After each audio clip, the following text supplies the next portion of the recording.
Hi friends, ఈరోజు మా పిల్లలకి మా వారికి ఇష్టమైన ఉలవచారు చేస్తున్నాను. ఉలవచారు దేంతో చేస్తా తెలుసా? ఉలవపిండి దేంతో వస్తా తెలుసా? ఉలవలతోను. పొద్దున్నే మా వారు డ్యూటీకి వెళ్ళే టైం అప్పుడు ఇది చేస్తాను. మా పిల్లలకి మా వారికి స్కూల్కి క్యారేజ్ కడతాను ఫ్రెండ్స్. ఎప్పుడు కూరగాయలే కాదు ఫ్రెండ్స్, ఎప్పుడు ఇలాంటివి కదా కొంచెం వండుకుంటే చాలా ఆరోగ్యంగా ఉంటారు మన పిల్లలు కూడా.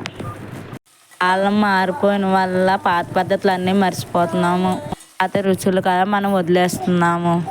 దీనివల్ల చాలా ఉపయోగాలు ఉన్నాయి ఫ్రెండ్స్. చిన్నప్పుడు మా అమ్మ మా తమ్ముడికి నాకు ఎక్కువగా వండి పెట్టేది. అందుకే మా పిల్లలకి 15 రోజులకి కానీ 20 రోజులకి కానీ ఇది వండి పెడతాను.